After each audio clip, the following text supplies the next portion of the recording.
স্টুডিওয় বসে যখন এই ওয়েদার ফোরকাস্ট আপনাদের সামনে আমি তুলে ধরছি, তখন বাইরে ঝমঝমিয়ে বৃষ্টি। সকাল থেকেই মেঘলা আকাশ এবং আকাশ ডাকছে, মেঘ গর্জন আমরা শুনতে পাচ্ছি। তারপরে এলো ঝমঝমিয়ে বৃষ্টি। আগামী কয়েকদিন উষ্ণ আর্দ্র আবহাওয়া থাকবে বলে যদিও জানিয়েছে আলিপুর আবহাওয়া দপ্তর, কিন্তু বৃহস্পতিবার 16ই এপ্রিল দক্ষিণবঙ্গের বিভিন্ন জেলায় বজ্রবিদ্যুৎ সহ বৃষ্টিপাতের সম্ভাবনার কথা জানিয়েছে এবং সেই মতো আমরা এই বৃষ্টিপাত কিন্তু লক্ষ্য করতে পারছি। এদিন বজ্রবিদ্যুতের সঙ্গে সঙ্গে 50 থেকে 60 কিলোমিটার বেগে দমকা ঝোড়ো হওয়ার সম্ভাবনা থাকছে। কোথায় কোথায়? বাঁকুড়া, পশ্চিম বর্ধমান, বীরভূম, নদিয়া, উত্তর 24 পরগনা 50 থেকে 60 কিলোমিটার বেগে ঝোড়ো হাওয়ার থাকার সম্ভাবনার কথা জানাচ্ছে।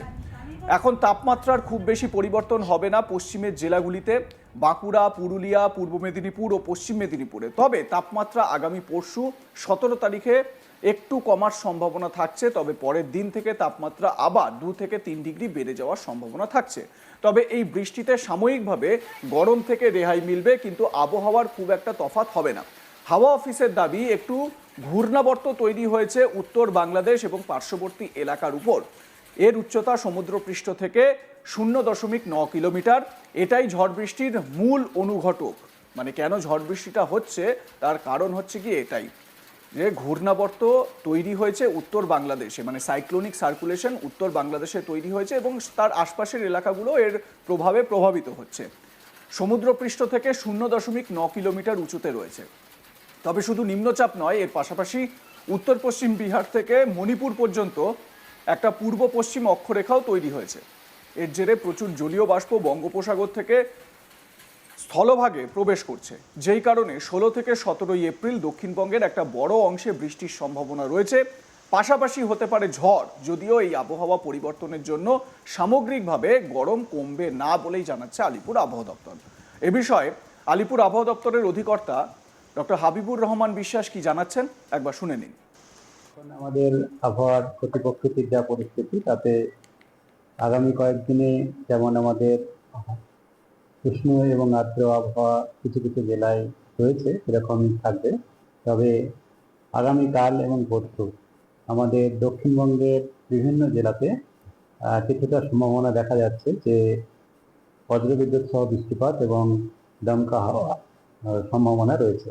বিশেষ করে আগামীকাল আমাদের কয়েকটা জেলাতে বজ্রবিদ্যুৎ সহ বৃষ্টিপাত এবং 50 থেকে 60 কিলোমিটার পর্যন্ত দমকা হওয়ার সম্ভাবনা রয়েছে। মূলত বাঁকুড়া, পূর্ব পশ্চিম বর্ধমান, বীরভূম, নদিয়া, উত্তর 24 পরগনা এই জেলাগুলোতে বেশি সম্ভাবনা, এবং বাকি জেলাগুলোতেও বজ্রবিদ্যুৎ সহ বৃষ্টিপাত এবং তার সঙ্গে দমকা হাওয়া 40-50 হতে পারে। আর তারপরের দিন 17 তারিখেও এই সম্ভাবনা থাকবে। তবে 17 তারিখে দমকা হওয়াটা কিছুটা কম হতে পারে, বিক্ষিপ্ত হবে। তাই সব জেলাতেই বৃষ্টিপাত কিছু কিছু জায়গায় হওয়ার সম্ভাবনা থাকছে। তাছাড়া এই এখন তাপমাত্রা খুব বেশি তারতম্য হবে না, যেটা উষ্ণ এবং আর্দ্র আবহাওয়া পশ্চিমের জেলাগুলোতে মূলত, যেমন আমাদের পশ্চিম মেদিনীপুর, বাঁকুড়া, পুরুলিয়া এবং পশ্চিম বর্ধমান, এই ঝাড়গ্রাম এই জেলাগুলোতে। তবে তাপমাত্রা আগামীকাল এবং পরশু সামান্য একটু, আগামীকাল না পরশু দিন সামান্য একটু কমতে পারে। আগামীকাল দুপুর পর্যন্ত তাপমাত্রা থাকবে, তারপরে তো বজ্রবিদ্যুৎ সহ বৃষ্টিপাতের সম্ভাবনা থাকবে সন্ধ্যা বা দুপুরের পরে।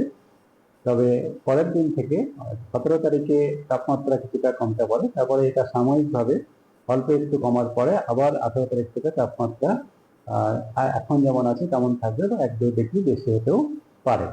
তার জন্য এই যে উষ্ণ এবং আর্দ্র আবহাওয়াটা আগামী 7 দিনই বজায় থাকবে, তাও কিছু কিছু জায়গায়, মূলত পশ্চিমের জেলাগুলোতে। তবে আগামীকাল 16 এবং 17 কিছুটা কম হওয়ার সম্ভাবনা, স্পেশালি 17 তারিখে কিছুটা কম হওয়ার সম্ভাবনা রয়েছে দক্ষিণবঙ্গে।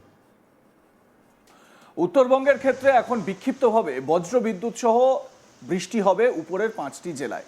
কোথায় কোথায়? দার্জিলিং, কালিম্পং, জলপাইগুড়ি, কোচবিহার, আলিপুরদুয়ারে। আগামী 7 দিনে কিছু কিছু জায়গায় বিদ্যুৎ সহ বৃষ্টির সম্ভাবনা থাকছে। তাপমাত্রার ক্ষেত্রে তেমন কোনো বড় পরিবর্তন নেই। এ বিষয়ে কি বলছেন হাবিবুর রহমান বিশ্বাস, শুনে নিন। উত্তরবঙ্গে এখন আমাদের বিক্ষিপ্তভাবে বজ্রবিদ্যুৎ সহ বৃষ্টিপাত উপরের 5টা জেলা, দার্জিলিং, জলপাইগুড়ি, কালিম্পং, আলিপুরদুয়ার এবং কোচবিহার। কোচবিহার একটু কম রয়েছে, বাকি 4টি জেলাতে রয়েছে। মূলত দার্জিলিং, কালিম্পং, আলিপুরদুয়ার, জলপাইগুড়ির উত্তরাংশে এটি এখন আগামী 7 দিনই কন্টিনিউ করবে। প্রতিদিনই কিছু না কিছু কিছু কিছু জায়গায় বজ্রবিদ্যুৎ সহ বৃষ্টিপাত হবে এবং তাপমাত্রা উত্তরবঙ্গে তেমন কিছু বাড়েনি এবং তেমন বাড়ার সম্ভাবনা আপাতত আর নেই আগামী 7 দিন পর্যন্ত। তবে বজ্রবিদ্যুৎ সহ বৃষ্টিপাত এটা চলবে উত্তরবঙ্গে আগামী, বিশেষ করে উপরের 5টা জেলায়, এবং 16 এবং 17 এই 3 দিনে বাকি জেলাগুলোতেও, মানে মালদা, দক্ষিণ দিনাজপুর, উত্তর দিনাজপুর এই জেলাগুলোতেও হওয়ার সম্ভাবনা রয়েছে 16, 17, 18-এর মধ্যে। আর কলকাতা তার পার্শ্ববর্তী অঞ্চলে যেটা বলা হয়েছে, কলকাতা পার্শ্ববর্তী অঞ্চলে সকালের দিকে মূলত পরিষ্কার আকাশ, তারপরে দুপুরের পরে বা সন্ধ্যার দিকে এবং রাত্রের দিকে আংশিক মেঘলা আকাশ থাকবে। কলকাতাতেও আগামীকাল বজ্রবিদ্যুৎ সহ বৃষ্টিপাতের সম্ভাবনা কিছুটা রয়েছে। আগামীকাল বিকেলের পরে থেকে বা বিকেল থেকে 17 তারিখ সকালের মধ্যে হওয়ার সম্ভাবনা থাকছে। 17 তারিখে মূলত আংশিক মেঘলা আকাশ, কিছুটা হালকা বৃষ্টি হলেও হতে পারে। তবে এখন তাপমাত্রা কলকাতাতে আজকে সর্বোচ্চ তাপমাত্রা 36 এবং কালকেও 36, তারপরে এর দিন 17 তারিখে বা কালকে 35-36-এর মাঝামাঝি, তার 17 তারিখে একটু কম হতে পারে, 18 তারিখ থেকে আবার বাড়বে। তবে কলকাতাতে তাপমাত্রা আপাতত খুব বেশি হওয়ার সম্ভাবনা নেই। আগামী 4-5 দিনে 34 থেকে 36 বা 35-36-এর মধ্যে থাকার সম্ভাবনা থাকছে। এই হচ্ছে এখন আমাদের অবস্থা।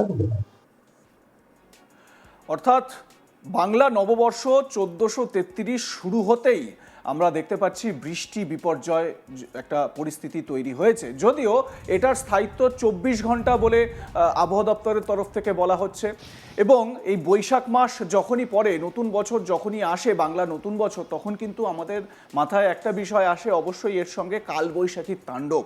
তো এই কালবৈশাখীর তাণ্ডব আমরা এর আগেও, মানে বৈশাখ পড়ার আগেও কিন্তু লক্ষ্য করেছি, এবং আবহাওয়া দপ্তরের যে পূর্বাভাস, সেই পূর্বাভাস অনুযায়ীও কিন্তু যে এই ঝোড়ো হাওয়ার কথা বলা হচ্ছে, 50 থেকে 60 কিলোমিটার বেগে ঝোড়ো হাওয়ার কথা বলা হচ্ছে, এই ঝোড়ো হাওয়াতে হঠাৎ করে পরিবর্তন চলে আসতে পারে এবং বজ্রগর্ভ পরিস্থিতি তৈরি হতে পারে, এই রকমই পূর্বাভাস দেওয়া হচ্ছে।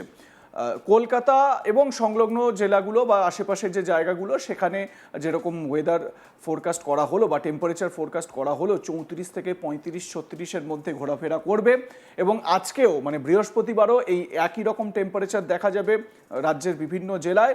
শুক্রবার টেম্পারেচার কিছুটা কমবে, তার কারণ এই যে ঝড় বৃষ্টি হচ্ছে বা বৃষ্টিপাত হচ্ছে, তার জন্য তো তাপমাত্রা একটু নিম্নমুখী হবে, তো তার প্রভাব দেখা যাবে 24 ঘন্টা পরে।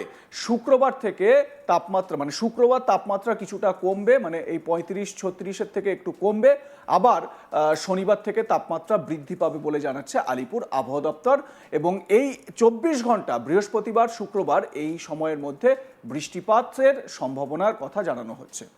আপনাদের মতামত কি, লাইক, কমেন্ট, শেয়ার করে জানাতে ভুলবেন না। দেখতে থাকুন আজ তাক বাংলা, সাবস্ক্রাইব করুন আমাদের ইউটিউব চ্যানেলটি, বেল আইকন প্রেস করুন নোটিফিকেশন পেতে।